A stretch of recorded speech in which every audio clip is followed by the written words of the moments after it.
From Montana's news leader, this is the MTN 10 o'clock news.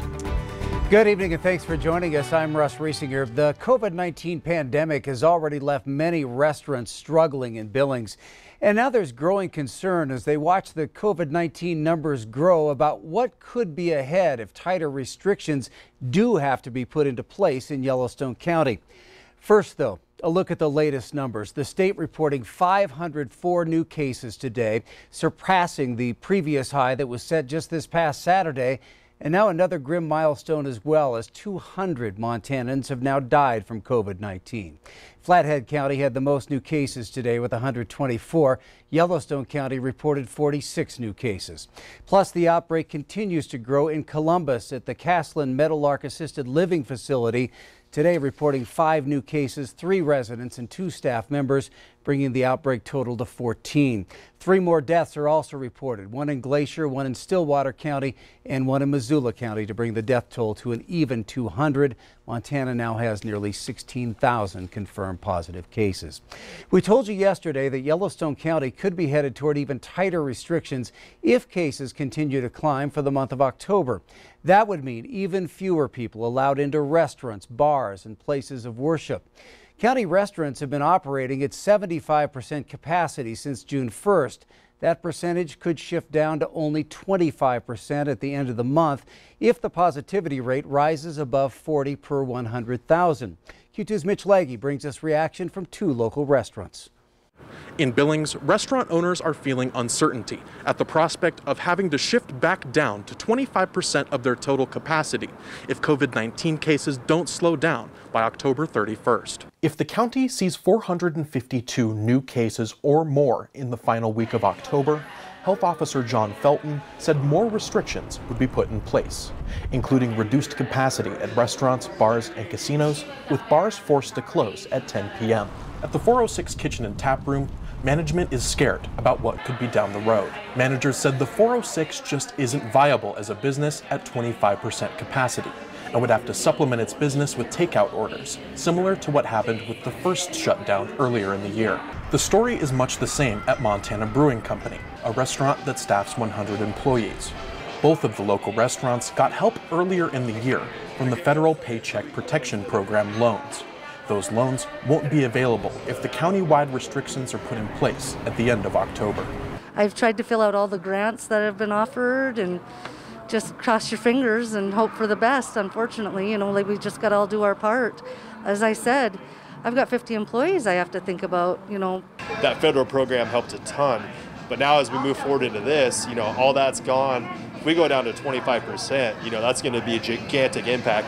And it's not just for us, it's for all the restaurants, all the businesses, churches are also on this deal where they have to reduce to 25%. So there's a big county-wide impact.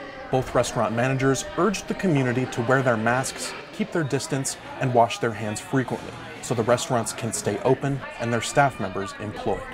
In Billings, Mitch Legge, MTN News. Thanks, Mitch. And Sean Graves with the Montana Brewing Company added that he's pleased that there's about 3 weeks notice before any restrictions would take effect compared to March when there was only a few days notice.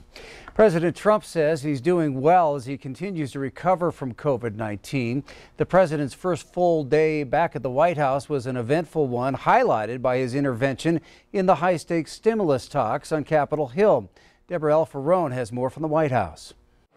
A day after making a dramatic return to the White House, President Trump took to Twitter to declare that he's feeling great and looking forward to next week's debate with Joe Biden.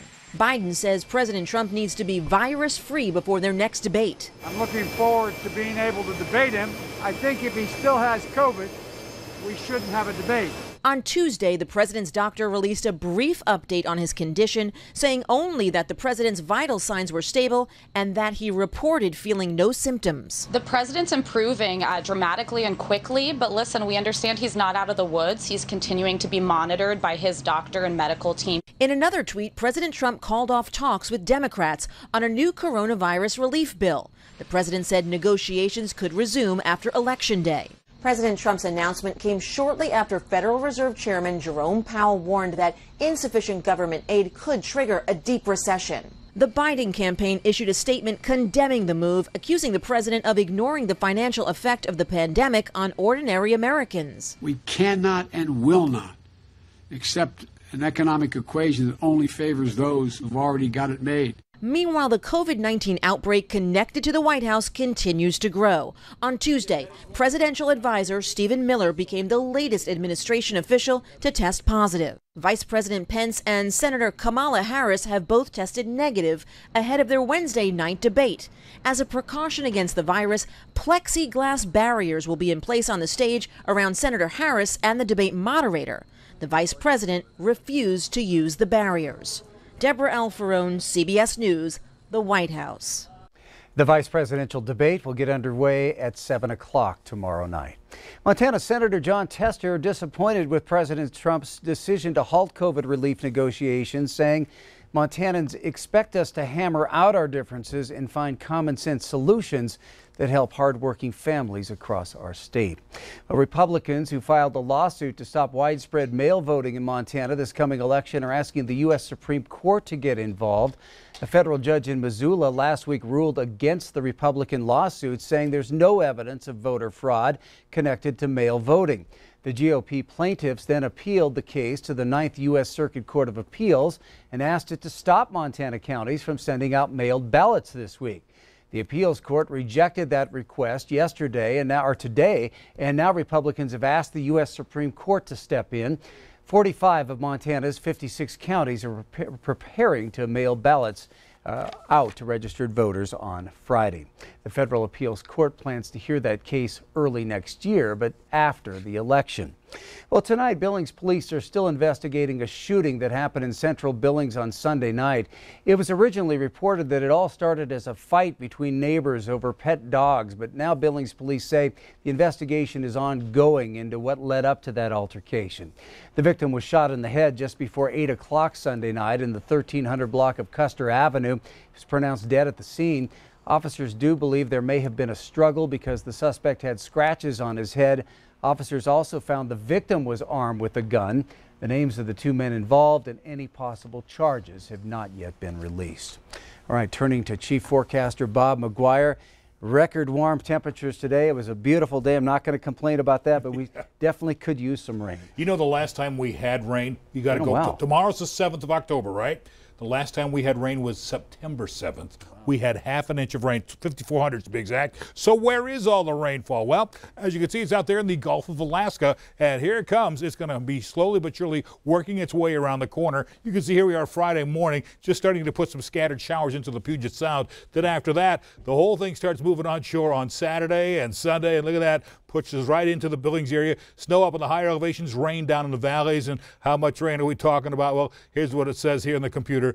Just light stuff for the Billings area, more like a 1/10 to a 1/4 inch for Missoula, Bozeman, and in Livingston. But here in Billings, not a lot, maybe a few sprinkles. That's about all we can see out there. We'll have the rest of your forecast in a few more minutes. Thanks, Bob. In this year of COVID-19, a lot of things have happened that we'd never expect. And it's no different for students. Their lives have changed, starting with masks. Q2's Janelle Slade checked in at one Billings Middle School and found out beyond the nuisance, for some kids, those masks are actually turning into a motivator. Do I have to keep it on all the time? Can't I have a break? How come we have to wear these? The words Lewis and Clark counselor Mackenzie Umamoto expected to hear for the rest of the year when school started up just about 7 weeks ago. But the complaints didn't last long. The kids have their expectations outlined for them ahead of time so they know what door they're supposed to come to. They come in those doors in the morning. They are supposed to go right to class. Educators believe by setting clear expectations from day one helped remove some of the unknown and anxiety. The first day I think was probably the hardest day because I wasn't used to it and it was all just new and weird. 7th grader Marin Rice says her mask gets hot. She has to talk louder and it's sometimes hard to tell how her classmates are feeling. But she'd rather wear it than have to go home. The kids are so happy to be at school that I haven't got any complaints about wearing their masks. The biggest concern is that if they lose their mask or they break the strap on the ear, you know, or something, and they go, what do I do now? You know, they're pretty open with, they want to be here and they're going to do everything they can to stay here. But masks are not without their challenges and impacts on our children. They really want to just be kids and be with their friends. So like at lunchtime, we have them spread apart. Yeah, we all get really annoyed by that because it's really hard to talk. So usually we sit in like a triangle, because then that's a lot easier to talk, but it's still really annoying because we can't like look at each other. So they're really missing out on that. They have to be in smaller groups, and then, you know, we have them 6 feet away from each other, and it kind of makes that social part a lot harder. There are, of course, other challenges right now that these students and teachers have never faced, but they're masking up, motivated, and facing them together. We talk to our kids all the time about this being safe with each other, you know, and understanding that it is very serious, that if you're in direct contact with somebody and they have to go home because of COVID, then you have to go home because of COVID. So they wear their masks all the time. In Billings, Janelle Slade, MTN News.